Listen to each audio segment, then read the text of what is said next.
கொஞ்சம் கஷ்டப்பட்டு தான் அறியணும். சாப்பிட்றதுக்கு டேஸ்ட்டாக இருக்கும்.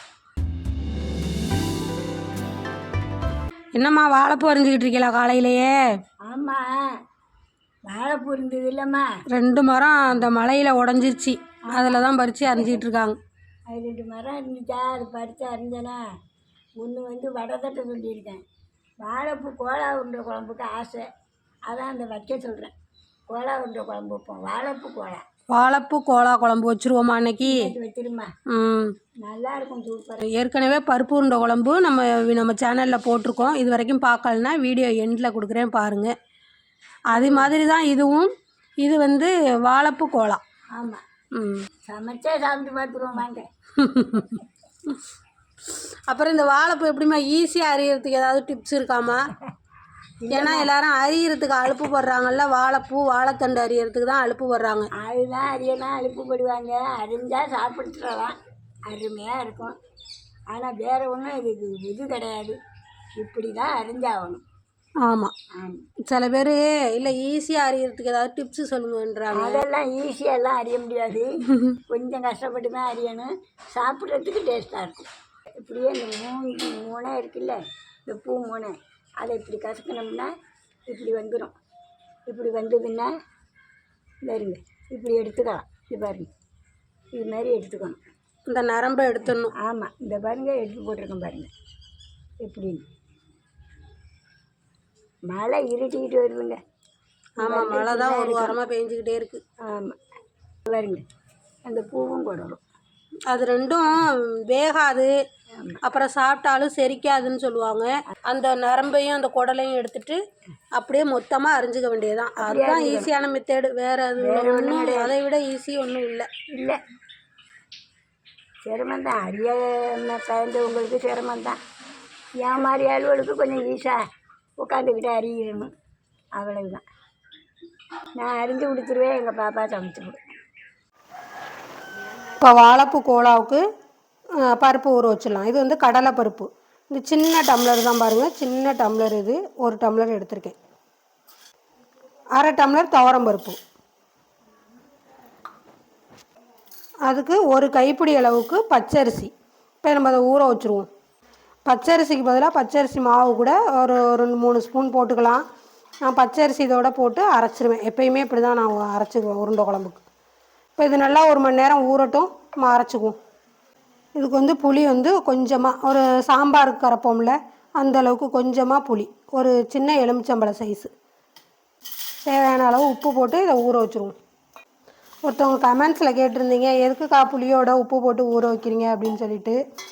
நான் எப்போயுமே இப்படி தாங்க ஊற வச்சுருவேன். நம்ம கரைச்சி வடிகட்டையில் அதில் மண் இருந்தால் கூட நம்ம வடிகட்டையில் தங்கிரும், அதுக்காக. அப்புறம் மறக்காமே இருப்போம், அதுக்காக தான். நான் புளியில் உப்பு போடலைன்னா குழம்புல உப்பு போடவே மறந்துடுவேன்.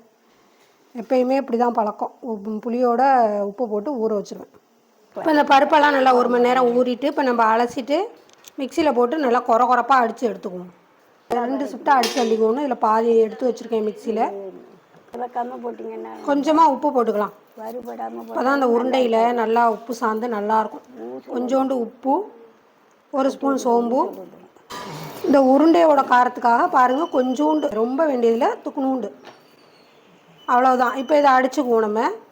இப்போ பாருங்கள் கொரன்னு இந்த மாதிரி அடித்து எடுத்துக்கிட்டோமா. கொஞ்சமாக வெங்காயம் அம்மா நைஸாகவே அரிஞ்சு கொடுத்துருக்காங்க. இது மாதிரி நைஸாக அரிஞ்சுக்கணும் வெங்காயம். 1 கொத்து முருங்கைக்கீரை, ஒரு 4 பூண்டு எடுத்து இது மாதிரி நசுக்கி வச்சுருக்கேன், உரலில் போட்டுக்கலாம். நைஸாக சின்னதாக அரிஞ்சு போட்டிங்கன்னா கூட ரொம்பவே நல்லாயிருக்கும், கடித்து சாப்பிடையில் ரொம்பவே நல்லாயிருக்கும். அப்புறம் பாருங்கள் இவ்வளவு வாழைப்பூ அரிஞ்சு வச்சுருக்கோம்ல, அதையும் போட்டுக்கலாம். அவ்வளோதான். இப்போ எல்லாத்தையும் நல்லா பிணைஞ்சிக்கணும். இதுக்கு கொஞ்சமாக நம்ம உப்பு போட்டிருக்கோம், 1/2 உப்பு. அப்போ தான் நல்லா உருண்டை நல்லா சாப்பிடையில் குழம்புல ஊறி சாப்பிடையில் ரொம்பவே நல்லாயிருக்கும். குழம்புலையும் வேறு உப்பு இருக்குமா, அதனால தான் 1/2 உப்பு போட்டிருக்கோம். இட்லி பானை வச்சுருக்கேன்னா இட்லி துணியெல்லாம் போட்டிருக்கோம். நல்லா ஆவி வரட்டும், உருட்டி வச்சுருவோம். ஆனால் இந்த மழை நேரத்தில் தாங்க இது மாதிரியெல்லாம் செஞ்சு சாப்பிட்றதுக்கு வயிறே நல்லா பசிக்குது. இந்த மழை நேரத்தில் தான் ஏதாவது சாப்பிட்ணும், சூடாக நல்லா செஞ்சு சாப்பிட்ணும் அப்படின்னே தோணுது. மழையை பார்த்திங்களா, சரி மழைங்க. ரொம்பலாம் வேக வேண்டியதில்லை, ஒரு ஆவி தான். அந்த உருண்டை உடையாமல் இருக்கிறதுக்காக ஒரு ஆவி ஒண்டியும் ஒரு 2 நிமிஷத்துலேயே ஆவி வந்துருமா, நம்ம ஆஃப் பண்ணிக்கலாம். ஆஃப் பண்ணிவிட்டு குழம்புல எடுத்து போட்டோம்னா வெந்துடும். மாதிரி உருட்டி வச்சு மூடி வச்சுருவோம். ஒரு ஆவி வரட்டும், நம்ம ஆஃப் பண்ணி எடுத்துக்கலாம். அதுங்காட்டிலும் நம்ம குழம்ப கரைச்சி ரெடி பண்ணி வச்சிடலாம். இந்த புளியை கரைச்சிக்கிட்டு ஒரு பழம் தக்காளி பழம் அதையும் போட்டு அதோட கரைச்சிடலாம். ஒரு 1.5 ஸ்பூன் மிளகாய்த்தூள், ஒரு 3 ஸ்பூன்கிட்ட மல்லித்தூள் போட்டு இந்த மாவு அந்த உருண்டை வேக வச்சோம்ல, அதுக்கு முன்னாடியே ஒரு உருண்டை மாவு எடுத்து வச்சுருந்தேன். குழம்பு அப்போ தான் திக்காக வரும். எல்லாத்தையும் சேர்த்து கரைச்சி விட்டுடலாம்.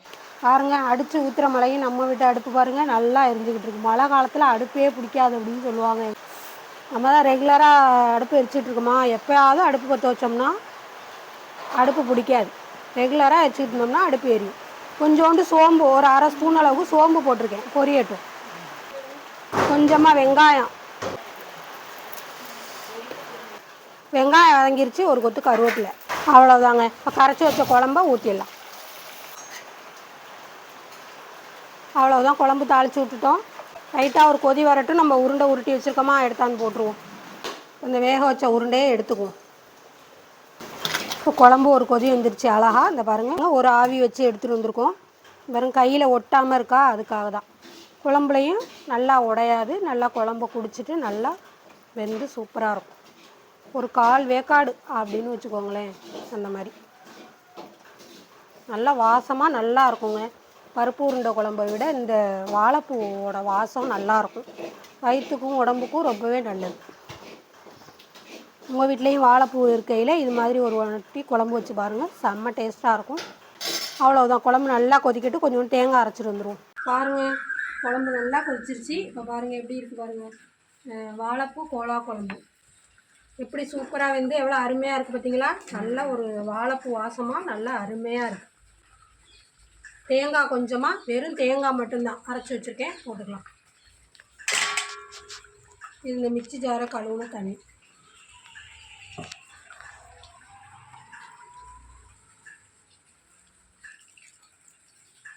அவ்வளவுதாங்க.